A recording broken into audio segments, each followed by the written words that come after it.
Bonjour! Nous allons voir ensemble les éléments de base de la géométrie, c'est-à-dire le point, la droite, le segment, la demi-droite et la notion d'appartenance. Commençons par les points. Un point est un emplacement précis sur le plan. On le représente par une croix. Le point est l'élément le plus petit de la géométrie. Il n'a ni longueur, évidemment, ni épaisseur. Pour donner le nom d'un point, on utilise une lettre en majuscule. Et dès qu'on veut placer un nouveau point, un point différent sur une figure, il faut donner un nom différent. Passons maintenant aux droites. Si on a deux points A et B distincts, c'est-à-dire différents, il existe une unique droite passant par ces deux points. Ici, on a tracé la droite AB que l'on note AB entre parenthèses ou BA entre parenthèses. Une droite n'a pas de longueur puisqu'elle est illimitée des deux côtés. On peut placer un point C sur cette droite et on dit alors que les points A, B et C sont alignés. Si on trace une deuxième droite qu'on appelle D qui coupe la première droite, on dit que les droites D et AB sont sécantes. Ici, leur point d'intersection est le point E.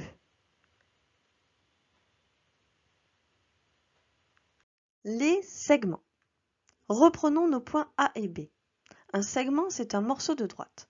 Le segment AB, c'est le morceau de la droite AB qui relie les points A et B. On dit que les points A et B sont les extrémités du segment AB, que l'on note AB entre crochets ou BA entre crochets.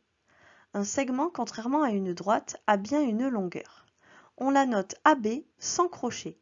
Par exemple, ici, AB égale 8 cm, c'est la distance entre les points A et B. On peut alors placer le milieu d'un segment. Par exemple, ici, le point M, c'est le seul point du segment qui est à égale distance de A et B. On note cela sur la figure en utilisant du codage. On a ici MA égale MB égale 4 cm. Les demi-droites maintenant. On reprend nos points A et B. La demi-droite AB, c'est encore une portion de droite, un morceau de la droite, mais cette fois, elle est limitée du côté de A et illimitée du côté de B. On la note AB avec un crochet du côté de A comme un segment et une parenthèse du côté de B comme une droite.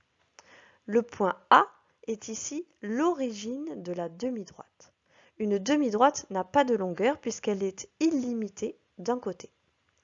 Attention à ne pas confondre la demi-droite AB avec la demi-droite BA. Cette demi-droite BA est limitée du côté de B et illimitée du côté de A.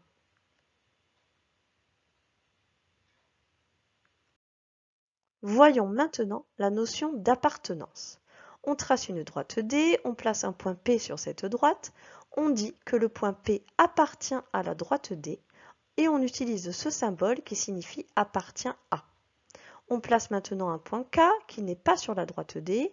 On dit que le point K n'appartient pas à la droite D et pour cela on utilise ce symbole. Voyons cela maintenant sur un autre exemple. On trace une droite TU, on place un point A sur cette droite. On peut dire que le point A appartient à la droite TU. Mais est-ce que le point A appartient au segment TU? On peut repasser ce segment en couleur et on voit que le point A n'appartient pas au segment TU. Est-ce que le point A appartient à la demi-droite TU? On trace cette demi-droite en couleur et on voit que oui, le point A appartient à la demi-droite TU. Enfin, est-ce que le point A appartient à la demi-droite UT? On la trace en couleur, voilà la demi-droite UT, et on voit que le point A n'appartient pas à la demi-droite UT.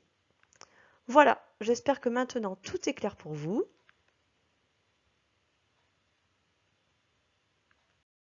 Et je vous dis à bientôt!